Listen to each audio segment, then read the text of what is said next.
भुजाओं से बनी हुई आकृति त्रिभुज कहलाती है। अब यहां देखो आप, यहां देखो आप, इसमें देखो, अगर इसमें भी 3 भुजा है, 1 2 3, बाकी इसको त्रिभुज ने कहा है। क्यों नहीं कहा है इसको त्रिभुज? क्योंकि ये आकृति बंद आकृति नहीं है ना। त्रिभुज की आकृति इसको कहेंगे कि इसमें 3 भुजाएं, वो 3 भुजाओं से बनी हुई ये बंद आकृति है ना। ये भी त्रिभुज है, ये भी त्रिभुज है ना। और 4 भुजाओं से बन जाती तो चतुर्भुज हो जाता है। देखो ये 4 भुजाओं से बनी हुई आकृति, इसलिए इसको चतुर्भुज कहा है ना। इसको त्रिभुज कहा है, ये 3 भुजाओं से बनी हुई आकृति है ना।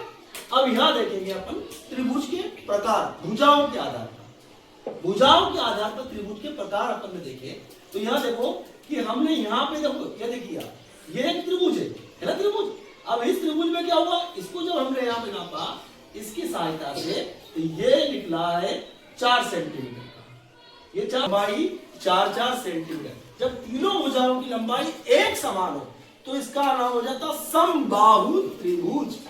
और यहां देखिए आप, यहां देखो आप, ये वाली भुजा है इस त्रिभुज की 14 सेंटीमीटर की है ना। इसको हमने मापा तो 14 सेंटीमीटर की भुजा निकली हमारे सामने ये 14 सेंटीमीटर की। इसको यदि मापा हमने तो ये वाली भुजा हमारी 14 सेंटीमीटर की ये निकली।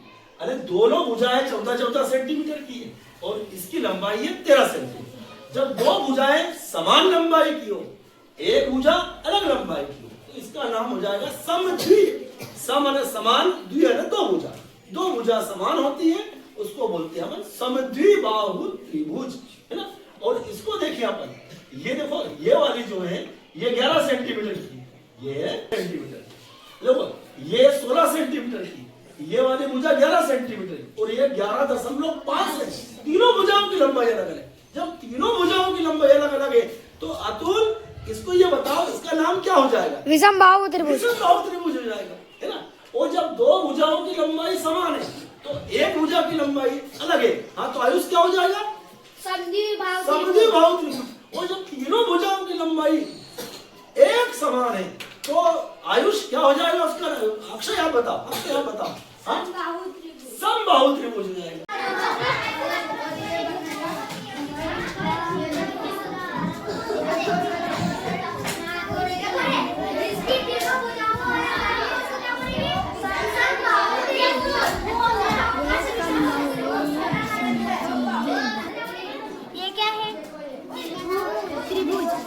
के कितने प्रकार होते हैं?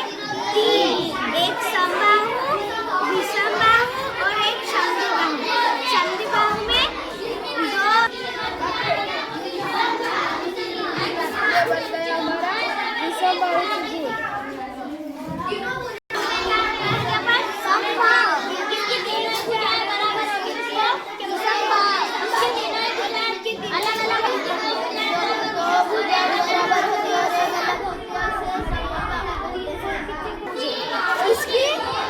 2 त्रिभुज में क्या होता है, इसके तीनों भुजाएं ना समान होती है। और ये है विषमबाहु त्रिभुज, इसमें तीनों ही भुजा अलग अलग होती है। और ये है समद्विबाहु त्रिभुज, इसमें 2 भुजाएं समान होती है।